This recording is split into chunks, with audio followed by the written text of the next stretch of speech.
partir deste instante, o programa Na Sua Companhia.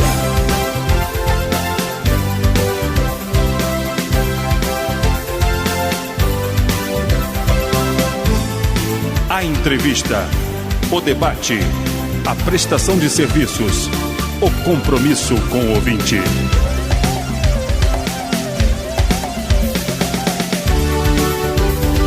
Na Sua Companhia. Apresentação e direção, Neise Ventura.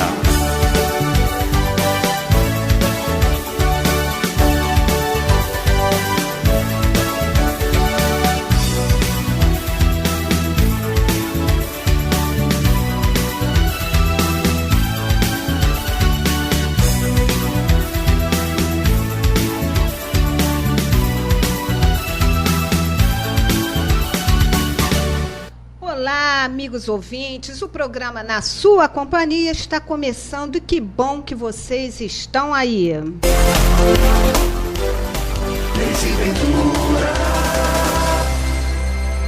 Estou com vocês todas as terças-feiras, sempre às 16h, com Cristiane Azamor no quadro Momento Psi. É só acompanhar aqui na Band Rio 1360 e no Facebook, na nossa página do programa. Eu falo do Rio de Janeiro, de olho na prevenção do suicídio.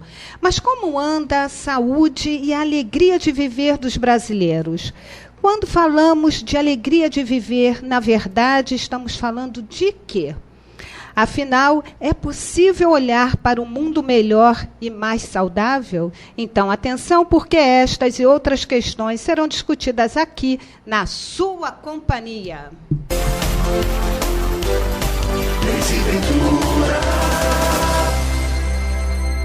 Pois é, meus amigos, vocês estão na Band Rio, acompanhando o programa Na Sua Companhia. E tendo perguntas ou comentários, vocês podem enviar o recadinho de vocês lá no site do programa, que é nasuacompanhia.com. Ou então no Fale Conosco, também lá no site. E aqui, aí, no Facebook, né, na nossa página do programa. E fiquem ligados. Bom, hora do debate. Vamos lá, Isoneto. Na Sua Companhia, debate. Pois é, Na Sua Companhia está na prevenção do suicídio. É proibido falar ou falar é a melhor solução? Vamos ver o que pensam os nossos especialistas convidados de hoje aqui, né? Convidamos Maíse Gama, ela é coordenadora do Centro de Valorização da Vida de Copacabana. Leandro Baia Melo é médico psiquiatra e a psicóloga Edi Maria de Oliveira. E hoje temos o quadro especial Momento Psi com Cristiane Azamor. Boa tarde, meus amigos, parceiros do programa. Boa tarde. Pois é, né? Chega mais um setembro, Maíse. Mais um setembro amarelo. Setembro amarelo. E aí a gente vai pensando nessa questão, né, da importância da prevenção do suicídio, né? E hoje, dia 10, é o Dia Mundial de Prevenção do Suicídio no Brasil, né? Os números vão aumentando, engordando as estatísticas e estamos muito preocupados com isso, né? E a cada 45 minutos um brasileiro tira a própria vida. É de arrepiar, né? E tudo começou, né, nesse setembro amarelo com o suicídio de um jovem americano de 17 anos, né, que ele gostava lá, ele era mecânico, gostava de pintar o seu carrinho, ele pintou o carro de amarelo, daí ficou tão simbólico, né, o Mustang amarelo. Mas eu gostaria que você falasse mais um pouquinho dessa questão do CVV, né, que já tinha um trabalho de prevenção, mas anterior a isso tudo, e esse símbolo do Setembro Amarelo. Exato, Neise. Nós estamos no CVV, né? Eu não estou dessa época, que eu não sou uma das fundadoras, mas desde 1962 que nós estamos nessa estrada, né? Eu estou nessa estrada bem menos tempo, já vou completar 20 anos, mas já é uma caminhada. Sim. E nós, Desde essa época nós tínhamos essa preocupação. E com essa história que você falou, eu posso dizer que aqui no Brasil, o CVV, em setembro de 2014, foi quando nós nós iniciamos essa campanha. E nós estávamos junto com o Conselho Federal de Medicina e com a Associação Brasileira de Psiquiatria. Nesse ano foi que tudo iniciou. Foi de uma forma assim, bem devagar, porque nós estávamos começando. Em 2005 já começou, 2015 já começou, 16, 17, e agora em 19 nós estamos vendo no Brasil inteiro, que eu tenho acompanhado, onde há um posto CVV, a cidade amanheceu amarelada. Amarelada no sentido de cuidado, atenção, preste atenção, cuidado, sinal de perigo. É isso. E aí, Leandro, a gente vai olhando toda essa questão, né? Cada setembro amarelo, né? Uma notícia não muito agradável, com toda a mídia trabalhando em cima, né? dessa questão. Mas o suicídio, ele é um problema de saúde pública? Ele é uma epidemia silenciosa do seu ponto de vista? Sim, o suicídio é um problema de saúde pública. Assim, a gente vem enfrentando o aumento das taxas de suicídio no Brasil, né? Vem aumentando o aumento das taxas de suicídio no Brasil, e sendo que, principalmente em jovens, né? Em jovens, entre as principais causas de morte, né? Que são causas externas, né? A violência, os acidentes e o suicídio, né? Então, é um problema de saúde pública importante, né? E é importante a gente falar do suicídio. Assim, falar do suicídio é importante, porque a maioria das pessoas que se matam ou que tentam se matar avisam antes. Então, é importante a gente estar atento. Sempre que eu vi alguém falando de estou muito mal, penso em tirar a própria vida, não queria mais existir, é importante a gente dar atenção e escutar com carinho, com cuidado. Assim, a gente pode ajudar assim, a prevenir o suicídio, né? Que é quando a pessoa tira a própria vida, né? Então é importante a gente estar atento, né? É atento à família, né? No ambiente de trabalho, porque esse atento, né? Que a gente no nosso dia a dia, às vezes a pessoa está falando de brincadeira, mas não está falando de brincadeira, né? Às vezes em toda conversa sempre vem uma fala, né? Essa vida está sem graça, né? Isso, Edir? Essa vida está sem graça. Eu andei pesquisando na internet, eu vi que tem uns assuntos, uns sites assim, falando.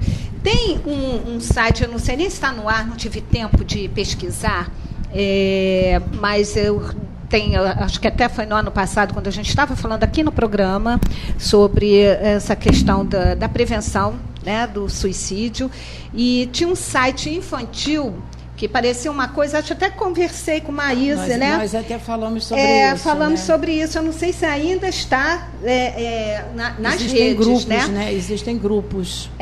Pois é, também. Como é um desenho muito sinistro, escuro, né? Aquela coisa toda, explicando como praticar o suicídio. Então, esse olhar, né, que o Leandro fala, como do seu ponto de vista, né, está na hora de prestar atenção, mas prestar atenção com que escuta, com que olhar em relação para esse familiar, para essa pessoa mais próxima, para aquela pessoa que não é um especialista, mas que está ouvindo algo diferente. Meu nome é Maria, eu sou psicóloga cognitiva comportamental. E eu acho que você falou uma coisa bem interessante aí, quanto à escuta. Tá? As crianças, o adolescente ou o adulto que está no momento crítico da vida, o que ele mais precisa é de alguém que o escute. Não é ouvir. Escutar é muito mais do que ouvir. Escutar com atenção. É muito louvável todos esses trabalhos que se fazem, grupos de salvamento, psicólogos ajudando, psiquiatras, mas eu gostaria de chamar a atenção principalmente para as mães. Você escuta seu filho? Ou você está relegando, deixando que outros ocupem essa posição?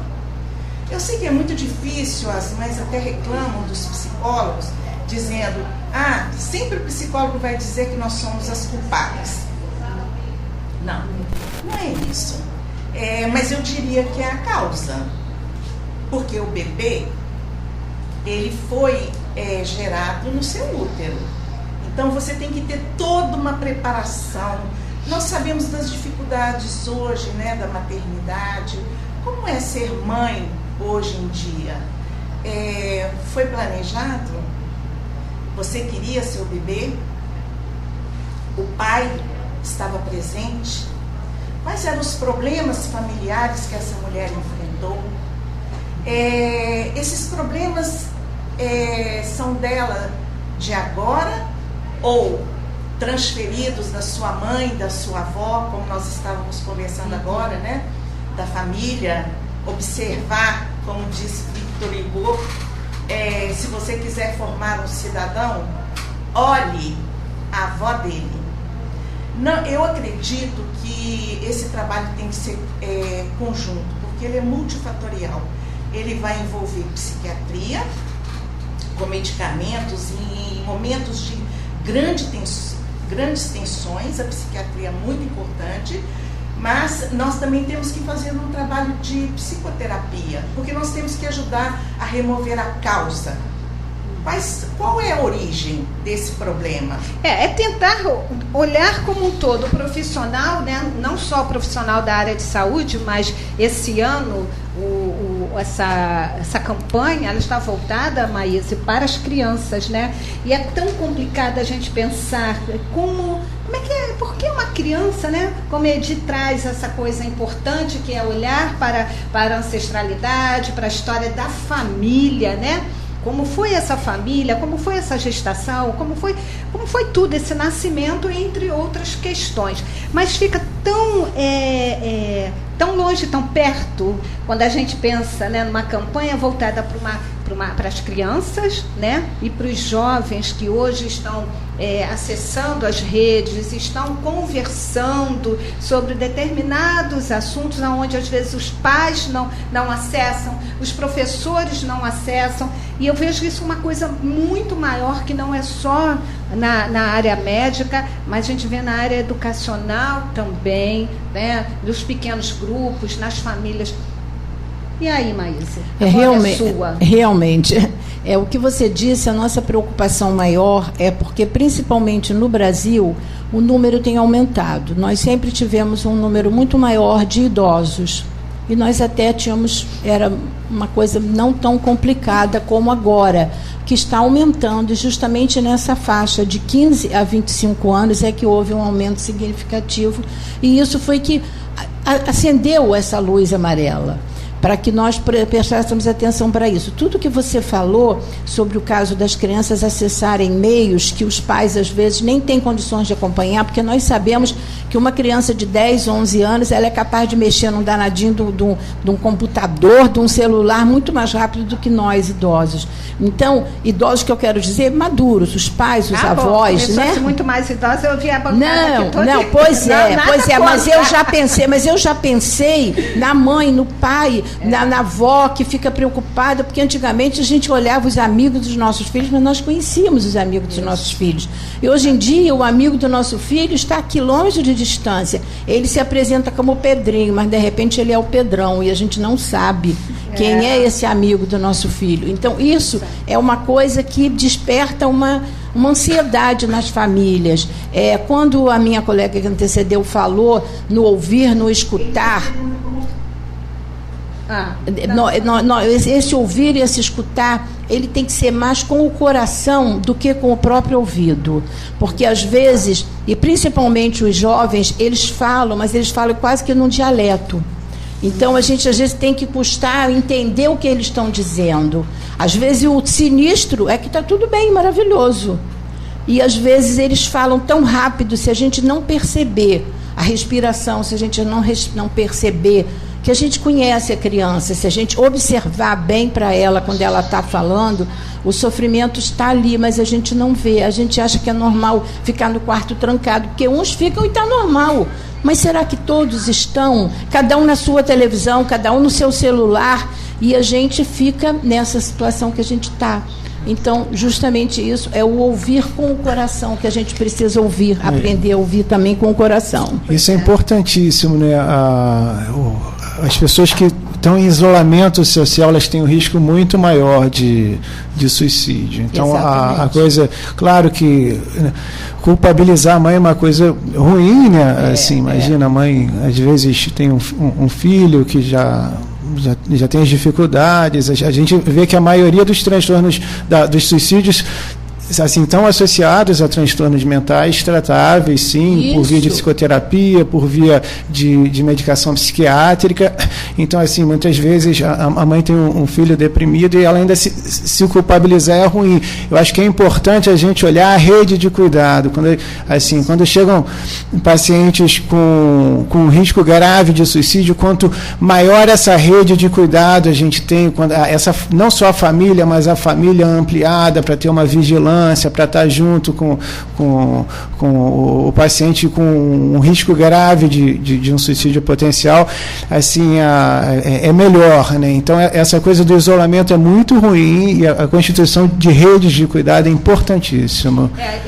Eu acho assim que você tocou numa questão muito sensível, Leandro, porque, como a Edir colocou, a questão que me lembra Freud, durante muito tempo, e as mães, as mulheres, assim, poxa, tudo é a mãe. A mãe tem esse peso, ela tem esse centro importante dentro do sistema familiar, mas eu lembro da mãe, quando ela é chamada na escola, e aí ela já vai, assim, meu Deus, o que foi que eu fiz de errado? E perder um filho, né? Seja de qualquer forma, mas principalmente relacionado ao suicídio, isso é uma dor muito profunda.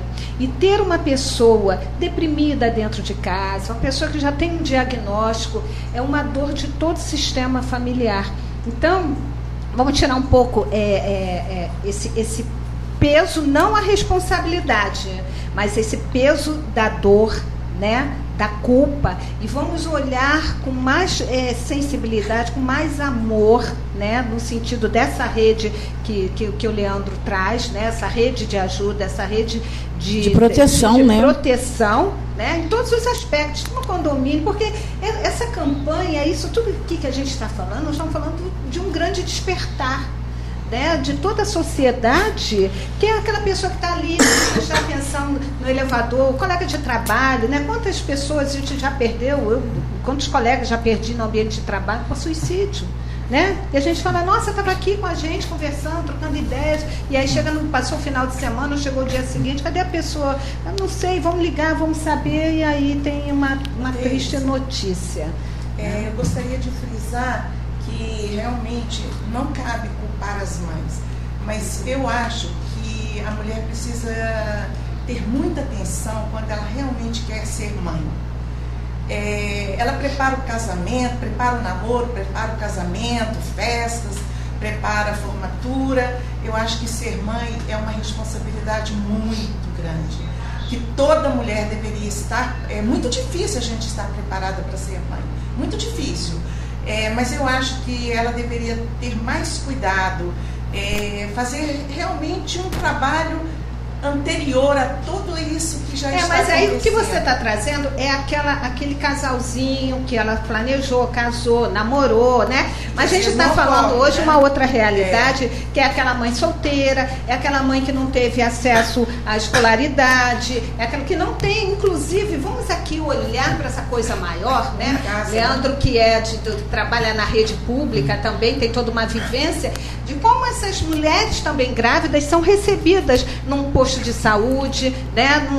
Na hora de ter o bebê, quantas ali não estão preparadas, é extremamente assustador. Eu costumo falar para os meus mãe criança, né? Mãe e mãe às vezes criança. Com 12 anos de idade, com toda uma história pregressa, que às vezes ela não sabe nem quem é o pai, né? E eu sempre coloco meus pacientes assim, para trabalhar, eu acho que o mais importante é o que a gente pode fazer a partir de agora, né? Porque assim, não tem escola de mãe, nem de pai, senão acho que o quarteirão estaria dando uma volta aí, né? Mas é importante, assim, tem uma coisa que é interessante, que assim, tem várias pesquisas, tem várias pessoas que já fazem esse trabalho na rede pública mesmo, assim, que quando você trabalha com as mães grávidas, com as mães de recém-nascidos, você consegue melhorar muito esse cuidado da maternagem, assim, isso é importantíssimo, assim, em vários... Precisam estar mais atentas. Eu trabalho filhos de psicólogas, que a menina chega para mim dizendo, na idade da adolescência, falando coisas que ela disse, eu nunca tive coragem de falar para minha mãe. Sim. Quer dizer, uma psicóloga que não consegue escutar a filha. Então, como é que ela quer que na escola a menina esteja bem, que ela não olhe a agenda da filha? Não é culpa, é isso. Atenção. Vamos ter mais atenção para a maternidade. Vamos colocar nossos filhos com mais responsabilidade no mundo.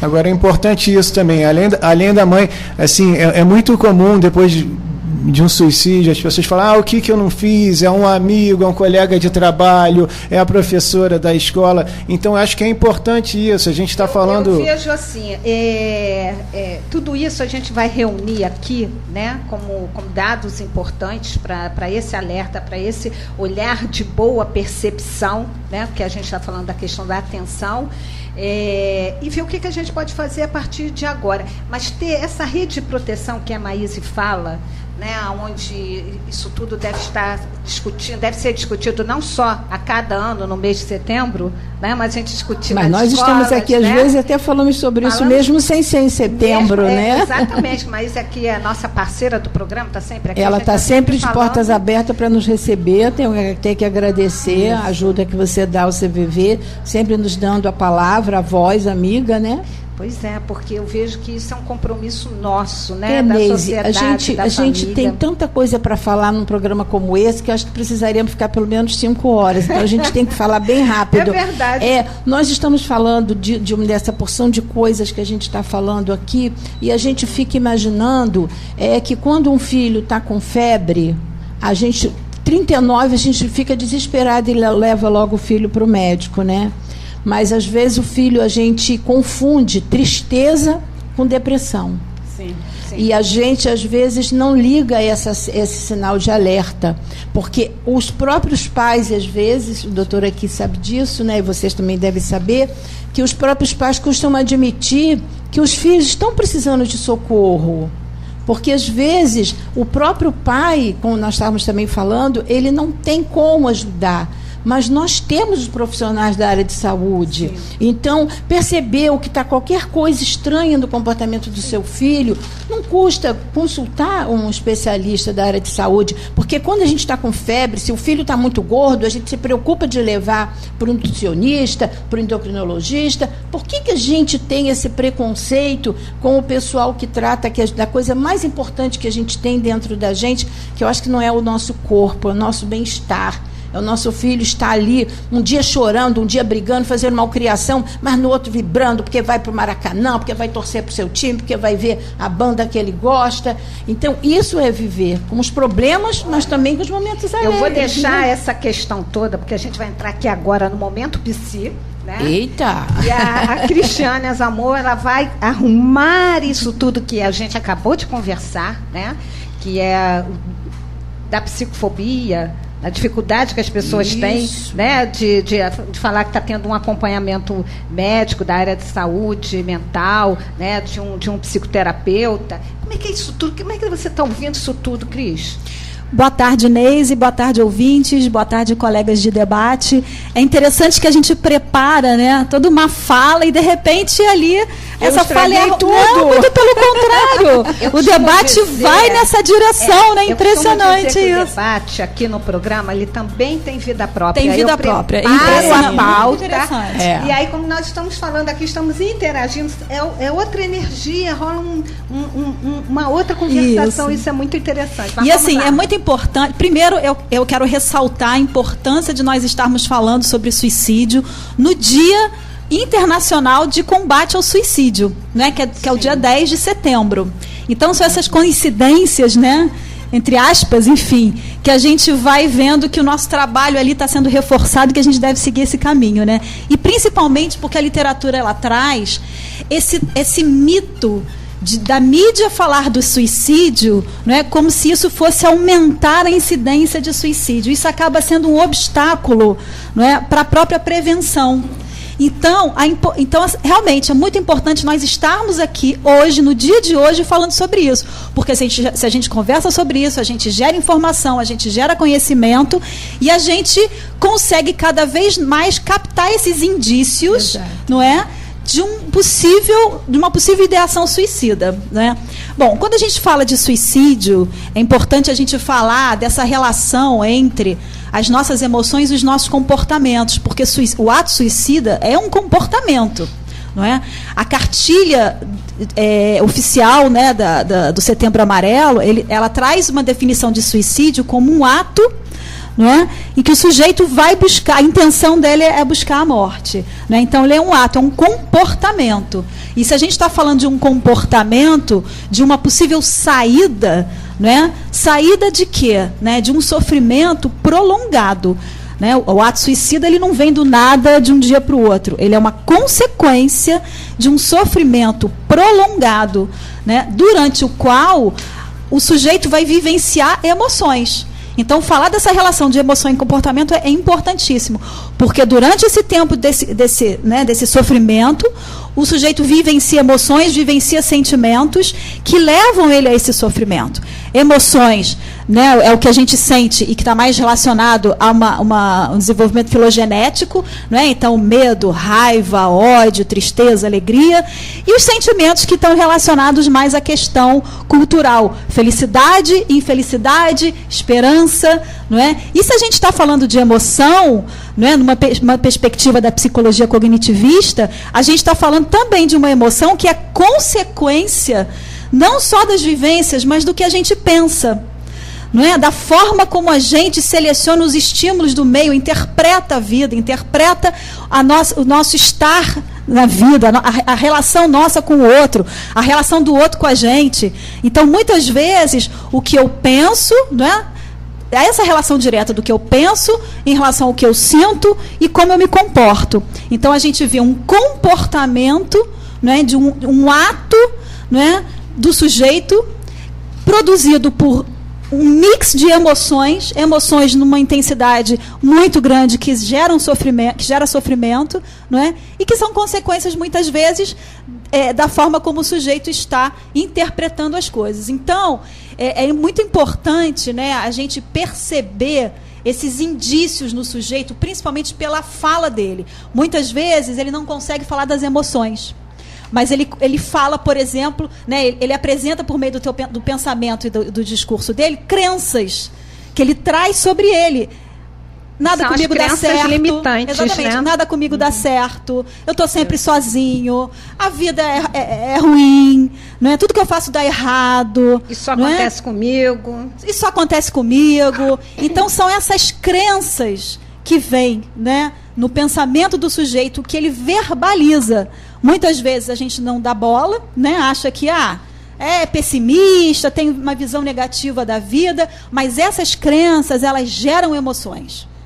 E claro que muitas pessoas que têm esses pensamentos não vão ter um comportamento suicida, vão adquirir outros comportamentos, né, diferentes para dar conta dessa intensidade das emoções, né? Mas a gente está falando daquele sujeito ali, né, com potencial, com uma ideação suicida, que está vivendo num momento ali de sofrimento causado por essas emoções que muitas vezes são despertadas por esses pensamentos. Então, da importância de nós, não é, prestarmos atenção no que o sujeito fala, olhar para quem está perto da gente, né, o que ele apresenta no discurso dele. Ele traz essas verdades universais, não é?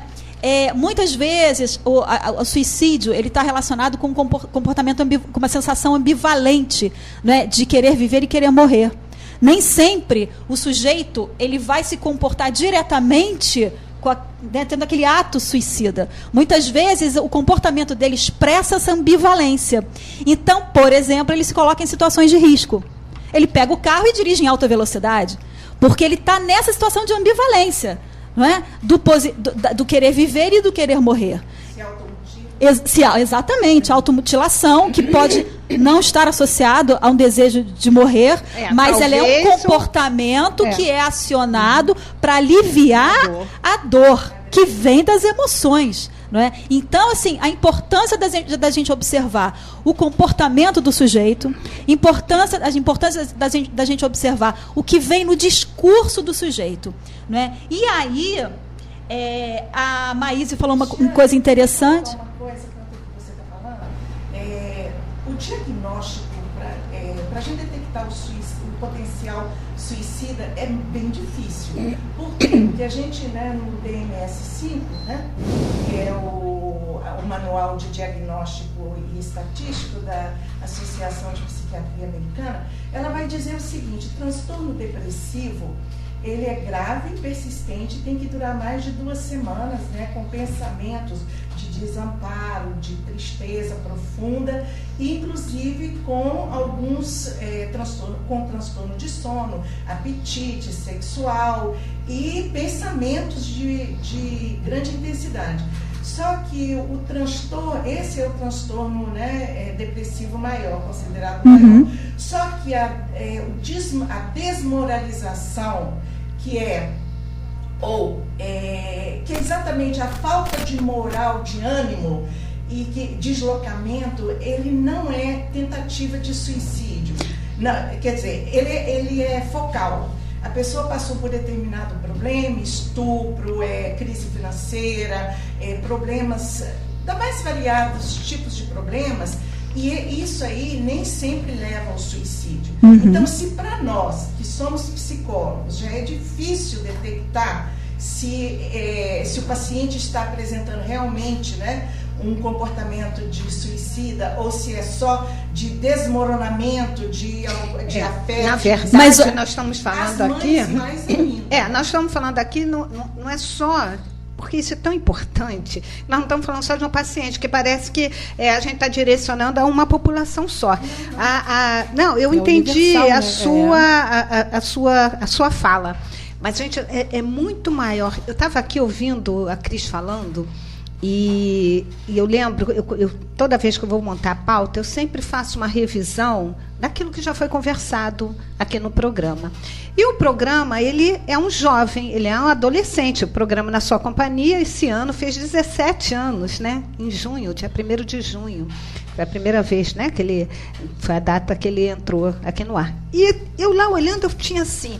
Em 2020, a depressão será a doença mais incapacitante do mundo, de acordo com a Organização Mundial de Saúde. Gente, 2020 é logo ali. Ano que vem. Daqui a 5 meses, 4 meses. Por isso, daqui a 4 meses, né? Isso. Pois é. Por isso, assim, da importância da gente prestar atenção do cuidado, A Maíse falou na questão do cuidado, o Leandro falou da questão de falar do suicídio, e a Edi Maria falou da escuta, da importância da gente prestar atenção em quem está perto da gente. O que ele fala? Qual é o conteúdo da fala dele, da pessoa? Porque pode não ter uma ideação suicida, mas, no mínimo, a pessoa está triste ali, está num momento de angústia. Não necessariamente tem essa relação direta. Então, nós, no nosso cotidiano, prestarmos atenção no conteúdo do que o outro traz como fala, como discurso. Nos comportamentos, nesses comportamentos de risco. Isso não quer dizer que todas as pessoas que tenham comportamento de risco, façam esportes radicais, têm ideação suicida, claro que não, tá? E aí, a Maíse falou uma coisa interessante, se nós não temos, se o sujeito, por exemplo, não fala das emoções, e tem muitas pessoas que não conseguem falar das suas emoções, a dificuldade de falar. Muito difícil. Então, assim, da importância de nós darmos um lugar para o outro falar. Mas se nós não conseguimos, porque a pessoa não consegue falar com as pessoas próximas, da importância da gente encaminhar para uma psicoterapia, para um psicólogo. Que a psicologia é o lugar que o outro vai falar. É o lugar que a gente vai poder quebrar essas lógicas que ele construiu para a vida dele, que muitas vezes não tem validade empírica. Tudo na minha vida dá errado. E aí, quando você vai conversar com ele sobre isso, não é assim. É a possibilidade do outro construir outros comportamentos, outras saídas que não o ato suicida.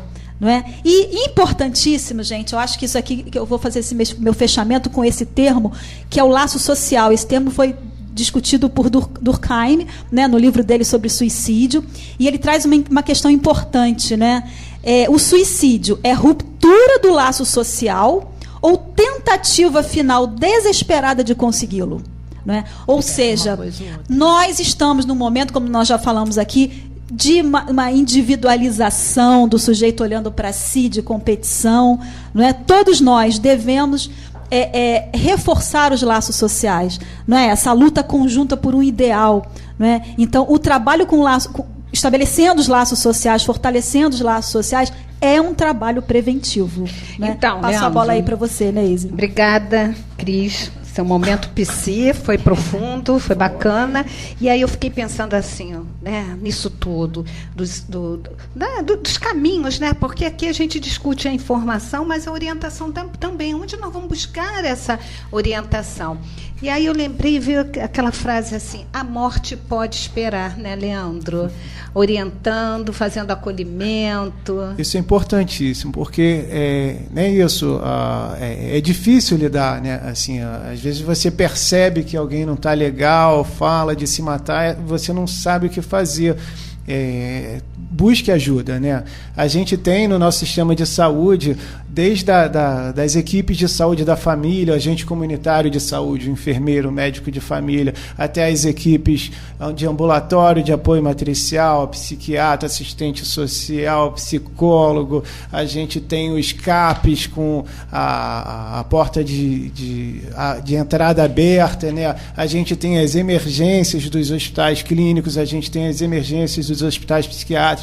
Assim, tudo bem, a gente está no momento que o nosso sistema de saúde aqui no Rio de Janeiro está um pouco capenga, os médicos estão sem receber, tem fechado várias equipes de saúde têm sido demitidas, tem fechado instituições, assim. Então é um momento delicado, mas assim a gente tem que recorrer. A saúde é um direito, assim, a gente tem que brigar, né? O nosso sistema de saúde é fruto de um movimento social, tem que brigar. E existe, assim, as instituições existem, a gente tem que buscar. Tem aqui na Zona Sul, tem a emergência do pneu, um caso que não dê para esperar, tem as clínicas da família, tem, assim, busque ajuda. Não sei onde eu vou, vai na emergência, vai numa UPA, assim, você vai ser orientado. Cada vez mais os profissionais estão sendo capacitados para lidarem com essas situações. Assim, busque ajuda nunca é demais. Mas e o CVV, em cima do né? que ele falou, eu só queria dizer uma coisa boa também, né? Porque segundo a Organização Mundial de Saúde, né, doutor, nós sabemos que 90% dos casos podem ser prevenidos. Olha que coisa boa. Quando ele encontra ajuda, né? Quando ele encontra ajuda que ele precisa. É porque a gente sabe que quando a pessoa conversa, você falou sobre o CVV, né? E, por exemplo, nós funcionamos 24 horas por dia, todos os dias da semana. Nós não somos profissionais da área de saúde, não fazemos terapia, mas nós ouvimos a pessoa. E, às vezes, a pessoa, às 2 horas da manhã, e eu já trabalhei muito madrugada, e eu gosto muito de trabalhar madrugada, às 2 horas da manhã, a pessoa conversa com você e ela diz: eu estou te falando coisas que eu nunca falei para ninguém, porque eu não conheço a pessoa, não sei o nome da pessoa, não sei onde a pessoa mora.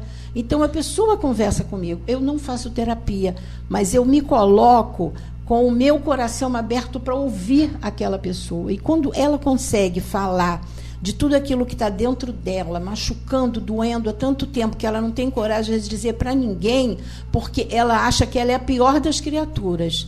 E quando ela me fala, e eu percebo que ela é um ser humano como outro qualquer, que tem os seus uma coisa problemas. Importante, né, Maísa? Eu ouço o que ele fala. Então, ele percebe, talvez, que ele não é aquela coisa que ele estava se achando, porque eu não estou horrorizada com aquilo. E ele está horrorizado com o que ele faz, com o que ele fez no passado, há 30 anos, 40 anos atrás. E eu ouço o que ele diz e converso com ele. Então, isso é muito importante, embora não haja terapia, né? Eu acho importante também, não sei se muitos psicólogos talvez nem estejam sabendo, e é muito importante saber disso, é que nós temos uma lei agora, né? 13.819, de 26 de abril de 2019, que foi sancionada pelo presidente da República, embora não foi dele. Ela já vinha, estava guardada e ele sancionou.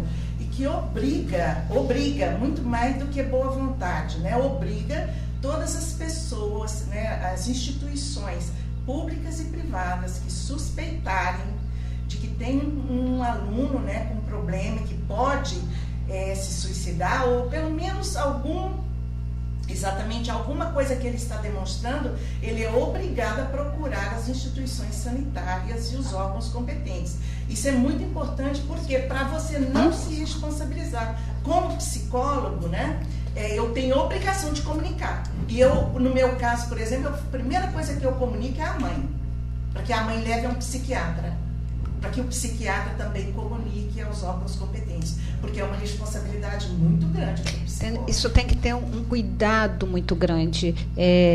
A Cris até quer pontuar uma coisa importante, mas quando a Maíse, você coloca aqui, eu só escuto, porque é uma pessoa quando está em situação de risco e ela percebe que onde eu vou pedir ajuda, mas eu não quero nesse momento escutar uma crítica. Eu não quero um julgamento. Não quero ter preconceito, não quero ouvir que isso está errado, que isso está certo. Eu faço. Sim, eu quero, se eu estou me cortando, eu só quero ver às vezes, como eu tenho relato de pacientes, eu só quero saber se eu estou viva. Então, ele faz um corte. Então, na verdade, quando ele busca o CVV, né, porque ali ele só quer falar e ouvir o que ele está falando. Porque a gente está falando, se ouvir, porque ele está falando de uma dor muito profunda que às vezes nem é dele, às vezes é do próprio sistema. Então, enfim, não vou entrar nessa questão tão mais complexa, mas ter o cuidado familiar, né, a pessoa mais próxima. Eu sei que a Cris vai concordar comigo, que é a questão do não julgamento, né? Ele não está querendo ser julgado ali naquela hora. Ele foi a vida inteira julgado. Ele mesmo se julga. E nem a família. Então, assim, a lei, ela protege, ela dá um norte, mas a sociedade precisa estar preparada para poder fazer esse tipo de encaminhamento, porque dentro de uma instituição escolar, por exemplo, né, um coordenador, ou quem é professor, enfim, ter esse cuidado de fazer um encaminhamento e até de conversar com a família. Né? Isso é muito importante. Então, aproximar essas instituições para que elas estejam preparadas todas, né, para fazer esse tipo de encaminhamento, porque às vezes a gente perde uma vida por falta, né, desse conhecimento. De qualquer maneira, quer dizer, é uma lei que vai atender o artigo 5º da Constituição Federal, né, do direito à vida, do direito à proteção à vida. Então, o direito vai legislar com base na Constituição Federal. Então, artigo 5º, né, ele fala do direito à vida, que é uma lei importante, mas claro que nós temos que ter cuidado, porque a gente não vai sair dali, né, falando sobre o outro, não é? Porque muitas vezes o outro quer o sigilo, inclusive o sigilo para conversar com alguém que guarde um sigilo ali, que o ajude. Então, eu acredito que a palavra seja acolhimento, né? Nós, cidadãos, dentro dos nossos direitos e deveres, nós devemos nos responsabilizarmos pela vida alheia, sim, né? E acolher as pessoas, né? Então, é que essa lei ali, que a gente trabalhe muito para que essa lei venha, né, ser cumprida de uma forma de acolhimento, que a gente precisa se responsabilizar por isso, né? Psicólogos, não psicólogos, todos nós como cidadãos, né? Cris, é impressionante quando a gente ouve um relato e a gente acolhe sem preconceito, sem julgamento, sem pena. Sem pena, sem piedade. Ouve e acompanha, estar junto, né? Sem esse tipo de coisa toda. A pessoa, muitas vezes, há quantos anos que ela não tem essa sensação de acolhimento, de poder falar sem ser censurada, sem ser julgada, sem sentir o preconceito gritando. Como só aquilo, você já, pela respiração da pessoa, a pessoa faz assim e você vai também junto com a pessoa. Quando não tem o acolhimento, o que essa pessoa faz? Ela vai lá para o site, né, Leandro? Ela se fecha, o site das redes sociais, né? E tem uma informação totalmente equivocada e até às vezes um estímulo, porque existem sites que até explicam como comentar. É assustador mesmo. São aqueles sites do submundo mesmo, onde às vezes a gente não acessa, a família não acessa. Nem sabe que existe, né? Mostrando como a gente só que já tentou isso, que já tentou aquilo, é assustador. A gente precisa saber disso, né? Vem à tona quando vem para a mídia, né? Que aquelas séries a pessoa já passou do ato e ali, naquele momento, não é isso, Leandra? É importante isso. O trabalho do CVV é maravilhoso, assim, eu acho que é para ser usado. Você que está ouvindo, que conhece alguém que já que possa vir a precisar, ou que você precise, ligue, assim, 24 horas por dia. Eu posso falar? Pode. É 188, e também pode acessar o nosso site, que é cvv.org.br, porque nós temos também atendimento pelo chat, nós temos por e-mail, nós temos várias formas de atendimento que não é pelo telefone, porque os jovens, foi criado somente por isso, que os jovens não querem mais o telefone, mas quer só o celular, mas às vezes ele quer mesmo digitar e falar e tal, na mídia. Então nós procuramos entrar no ambiente dele, estamos lá também. Obrigada, doutor. Não, é ótimo, e às vezes, assim, só de você conseguir compartilhar um sofrimento que você guarda sozinho, isso já é um alívio importante. E assim, pode ser o primeiro passo, por exemplo, para você procurar uma outra ajuda. Para ele se conscientizar que ele precisa e que ele merece e que ele tem direito a sentir, não melhorar aquela situação que está doendo tanto nele. E às vezes depois eles, conversando com você, acho que eu vou procurar isso assim. Posso falar do nosso trabalho? Pois é, isso que eu acho que é muito legal poder falar de como cada profissional dentro do seu espaço, aquilo que vai conquistando, vai trazendo, né, uma proposta de ajuda para a comunidade. Você tem um trabalho muito legal, né, com seu grupo. Ele é baseado, né, na escuta do Carlos Rochas, né, que ele dizia, por que o paciente tem que guardar o sofrimento dele para uma hora certa, marcada no consultório, e sendo que às vezes ele precisa falar naquele momento. Não tem hora, né? E é muito interessante, nós estamos no nosso 4º encontro, a gente faz um trabalho gratuito nas praças. Fala mais próximo do microfone para poder os ouvintes, né? A gente faz um trabalho gratuito nas praças, são todos psicólogos, e eu vou só relatar rapidinho o primeiro caso que eu tive com uma garota em Copacabana, foi o primeiro trabalho nosso, e a gente não sabia muito bem como fazer, porque o caminho se faz ao caminhar. E colocamos as roupas, as blusas, e fomos para Copacabana, e de repente eu vi uma menina que vinha em minha direção com a cabeça baixa. Eu me aproximei dela, falei, dá uma olhada na minha blusa. Ela olhou assim, como? Eu não acredito. Eu falei, por quê? Não, porque eu estava em casa agora, eu moro aqui, desesperada, eu não tinha com quem falar, eu não sabia como soltar a minha angústia que eu estou sentindo agora, e de repente ela, os olhos cheios de lágrimas, ela simplesmente falou, começou a me abraçar e falou, eu disse para ela, tá bom, então eu vou ouvir você, eu escuto você. E contou toda a história dela, uma história linda, com 3 irmãos, não vou contar a história, sim, lógico, e foi um trabalho maravilhoso, em que depois, ao final, ela chorando, me agradeceu. Então, salvamos.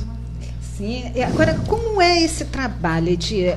São todas as praças, ou tem um bairro específico, é uma coisa itinerante? Como é que é isso? Nós até gostaríamos de ser itinerantes. Eu já estou até querendo, assim, vai um dia para a Praça Largo do Machado, outro dia lá para Copacabana, outro dia lá para Madureira. A gente está querendo exatamente isso. Primeiro, nós temos que ter um suporte, né, de ambiente físico, para que os psicólogos depois possam ir, né, precisando ir ao banheiro, alguma coisa, tomar uma água.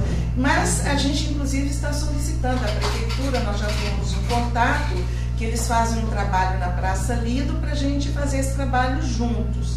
E se pudermos fazer itinerante, sim, porque eu acho que a maior parte da população que precisa é exatamente a população de periferia. Todo lugar tem gente precisando, mas na periferia principalmente. Estamos iniciando, todas as informações e acordes serão bem-vindos. Eu acho sempre, né? Vamos torcer, se não for... Estou aberta para colaborar também, né? Se não for nessa gestão, né? Quem sabe na próxima, né? Com o próximo prefeito. Aí, Witson, que já esteve aqui, né? Vamos ver, vamos dar apoio também, né? Não vamos só contar com a prefeitura, ainda mais que essa prefeitura está tão já distante da população, né? Deixou de cuidar da população, enfim. Então vamos ver, vamos apostar no governo novo aí, que esteja com boa vontade, né? E mobilização da comunidade, da sociedade. Você até queria fazer uma pergunta para a Maísa. Maísa, eu gostaria de saber, quem tiver interesse em entrar para o CVV, como é esse processo. Esse programa aqui tem uma transmissão de pensamento. Eu ia pedir justamente a Neise que me permitisse. Nós estamos é uma sintonia sempre constante. Oi, que delícia! Eu queria falar que todos os nossos postos estão precisando muito de voluntários, porque antigamente as pessoas ligavam para a gente, mas elas pagavam o valor da ligação. Mas há 2 anos atrás nós recebemos um número, esse 188, que é um número nacional. Nós temos posto no Macapá e temos posto lá na fronteira com o Uruguai, que eu esqueci o nome da cidade agora. Ou seja, o Brasil inteiro atende por esse número. Então, quem estiver ouvindo em qualquer lugar, se não mora no Rio, se veio só passear, quando chegar, pode avisar na sua cidade que por perto deve ter um posto. Até nas aldeias dos indígenas, eles estão indo para falar do nosso trabalho. Então, nós temos esse número 88. Então, ele é grátis. Então, o que aconteceu? Nós recebíamos por ano em torno de 1 milhão de ligações.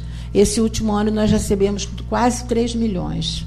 Então, nós temos um número muito grande. Isso quer dizer que a gente precisa de mais e de mais voluntários. Então, se você quer fazer um trabalho voluntário, se você gostou, se você quer conhecer pelo menos um pouquinho de perto, compareça, visite o nosso site, porque todos os quase 130 postos, até quase 140, estão fazendo. Agora de Setembro Amarelo, está lindo também. Tá lindo. Podem fazer uma visita. E nós, por exemplo, aqui em Copacabana, pertinho, que é o local onde eu trabalho, nós vamos ter agora sábado. Olha que beleza. Se você visitar o nosso site, você vai encontrar. E eu posso dizer para você que ele vai ser no Centro Paroquial Dom Helder, na Rua Humberto de Campos, 99, no Leblon. É um dia só que você vai tomar conhecimento, de 8h30 às 17 horas. Você vai nos conhecer. Se você quiser ficar com a gente, nós vamos continuar por mais 12 semanas, sabendo o que é o CVV, como ele trabalha, como a gente funciona. O curso é gratuito e será um prazer receber vocês, tá bom? Muito obrigada, Cris. Eu ia pedir isso aí. Lindo. Eu acho um trabalho lindo. Minha madrinha trabalhou um grande período, né, fazendo esse trabalho. O que é mito e o que não é mito, né, do ponto de vista de vocês, né? Eu vou falar, vocês vão se manifestar e vão falar, não, Neise, isso daí é mito, isso aí, enfim. Quem planeja se matar está determinado a morrer? Leandro? Mito? Na verdade, existe uma ambivalência, como já foi falado. A pessoa que planeja se matar, assim, não significa que ela queira se matar, né? Agora, assim, tem uma gradação de risco, né? A pessoa que pensa em suicídio é uma coisa, a pessoa que planeja, assim, é um risco maior, assim, sinal amarelo, assim, vamos buscar ajuda, vamos ver o que a gente pode fazer. Pessoas que já tentaram se matar antes, sinal amarelo, mais atenção ainda, o risco maior ainda. Então, Edi, suicídio é coisa de rico, pobre não tem tempo para isso. Mito? Eu acho que é mito. Qualquer pessoa que está com problemas emocionais, né, muito fortes, ela pode ter tendência a querer se matar. Eu acredito que, principalmente quando a situação do pobre, altamente estressante, com problemas de crises financeiras, abandono do lar pelo pai ou mãe que tem que sair para trabalhar, eu acho que o risco ainda é maior. Cris, a maioria dos suicídios ocorre sem alerta? Claro que não, é um processo, né? Como a gente até falou aqui, ele vem por conta de um processo de sofrimento. Né? E muitas vezes a pessoa já apresentou outros sinais, outros comportamentos, como automutilação e outros, né? Dando esse sinal de alerta. Maíse, quem fala sobre suicídio não tem a intenção de cometê-lo? Olha, para nós do CVV, o suicida ele não quer morrer, ele quer matar a dor que ele não aguenta mais sentir e ele não vê uma outra solução. Então, se ele conversar, se ele puder expor tudo o que ele está sentindo, ele naquelas entrelinhas que está tudo bagunçado dentro da cabeça dele, ele vai ver que ainda resta uma solução. É claro que existem casos e casos, mas se ele tiver um atendimento adequado, nós temos 90% de certeza, como disse, que nós vamos conseguir salvar essa vida. Agora, Edi, do seu ponto de vista, né, a gente já está aqui quase terminando o nosso programa, nosso debate, mas a questão da espiritualidade, ela tem um valor, ela tem algo importante para somar com esse olhar, dessa forma de tratar hoje em dia, está muito presente, inclusive, a discussão, e pode salvar vidas usando esse viés? Eu acho que a questão da espiritualidade, ela é quase que uma colocação assim, onde as pessoas galgam um nível superior, um pouco acima da sobrevivência, tá? No caso do suicida, eu acho que ele está muito mais ligado à sobrevivência física e emocional. É uma pessoa que está se sentindo tão desamparada, tão desassossegada, tão desesperada, que muitas vezes ela não tem condições financeiras para sobreviver. Agora, acho que ajuda, sim, parte de pessoas que já estão com a sobrevivência garantida e podem dar o melhor delas para ajudar quem não tem essa ajuda. Isso, Maísa. Como é que você vê essa... Eu vejo a espiritualidade no sentido assim do amor ao próximo. Eu vejo a espiritualidade nesse sentido. Eu acho que é uma coisa complicada de dizer, porque a gente sabe que não existe o milagre das mãos vazias. Se você não está bem, você não tem aquela abertura para ouvir aquela pessoa e para aceitar certas coisas. Então, é um tema que a gente precisaria fazer um outro programa, é minha sugestão. Já fiz aqui. A questão da espiritualidade é algo bem legal, né, Leandro, da gente somar que espiritualidade não é religião. Ninguém está levando a questão da religião. Foi até falado aqui do Durkheim, que já tem 100 anos, né, que escreveu o trabalho sobre o suicídio. Ele constatou estatisticamente isso há 100 anos, e a gente ainda observa hoje que as pessoas que têm uma religião, uma religião mais consolidada, elas têm uma chance menor de se matar, né? Isso é um dado estatístico, né? Uma das coisas que ele levanta é justamente sobre a coisa do laço social. A pessoa que está inserida numa religião mais organizada, assim, ela costuma ter um grupo social mais coeso, é menos isolada. Inclusive, os países que as pessoas são mais individualistas, na palavra deles, assim, os povos que têm uma cultura do indivíduo valer mais do que a coletividade, também tem um índice maior de suicídio, né? Eu acho que talvez não há tanta exclusão, porque o que faz o homem sofrer muito é ele se sentir excluído. Quando ele faz parte de um contexto, de um meio, ele ganha forças, né? Quando ele se sente sozinho, eu estou aqui sozinho, todo mundo está lá fora e eu estou aqui. Essa sensação é muito duro para a pessoa se sentir sozinho, né? Ele não aguenta. Então, falar de suicídio é falar de suicídio. Falar de suicídio é dizer que a vida tem uma força muito grande e que nós podemos falar do suicídio desde que seja de uma forma correta. Isso, e buscar o caminho, né? Os caminhos, os profissionais da área de saúde, eles não mordem, eles são nossos amigos. É isso. Bom, gente, o debate já chegou aqui no finalzinho. Eu gostaria de agradecer a todos vocês pela construção desse debate, né? A Cris no Momento Psi, Maísa aí nesse trabalho lindo, né? De grande ajuda. Enfim, e Edi também, nesse trabalho voluntário nas praças. Lindo. Vamos continuar salvando vidas, né, Leandro? Então, queridos, muito obrigada pela construção do debate. E aí, amarelo. Meus amigos do Facebook, eu quero um lacinho desse, meus amigos do Facebook, né, meus amigos ouvintes. E aí, vocês gostaram, né? E na sua companhia, assim, não sei para onde eu olho, tudo bem? Espero vocês aqui na próxima terça-feira, a partir das 4h, debatendo temas interessantes. Fique com a gente, né? Tenha só um pouquinho de paciência, esperar a semana dobrar, mas eu, é claro, estarei aqui esperando vocês. Até lá, meus amigos.